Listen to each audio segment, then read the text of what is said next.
Nagmistulang malawak na ilog ang pangunahing lansangan sa mga barangay ng 3rd District sa Davao City kasunod sa naranasang pagbuhos ng nakapakalakas na ulan tol tumagal ng ilang oras. Bandang alas 10 kagabi nagsimulang ulan na sinabayan ng malakas na hangin, kulog at kidlat hanggang alas 2 ng madaling araw kanina kaya umapaw ang mga drainage na nagresulta sa malawakang pagbaha at pagka-stranded ng mga motorista. Umabot sa dibdib ang level ng tubig gaya ng puro 40 at 41 ng crossing ulas sa likod lamang ng ating himpilan, kaya dinagsa ng mga residente ang ating stasyon kanina para humingi ng saklolo. Nagadamang nabigyan ng inisyal na tulong gaya ng mga maiinom at makakain.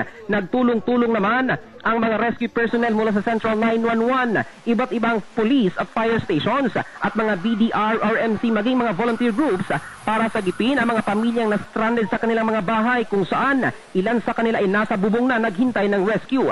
Kabilang sa mga lugar na sinalanta ng baha ang Barangay Palomo, Balyok, Bago Galiera, Bago Aplaya, Dumoy, Matina, Aplaya, maging sa may Santo Niño sa 3rd District kung saan karamihan sa mga residente ay walang naisalbang mga gamit.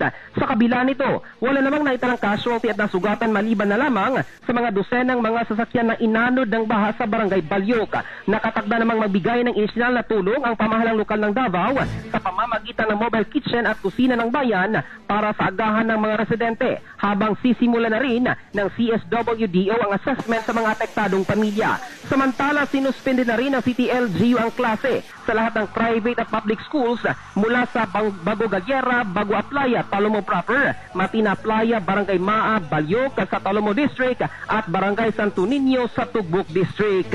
In the heart of changing lives, ito si Jofel Candado ng 91.5 Brigada News sa Davao, the Music and News Authority.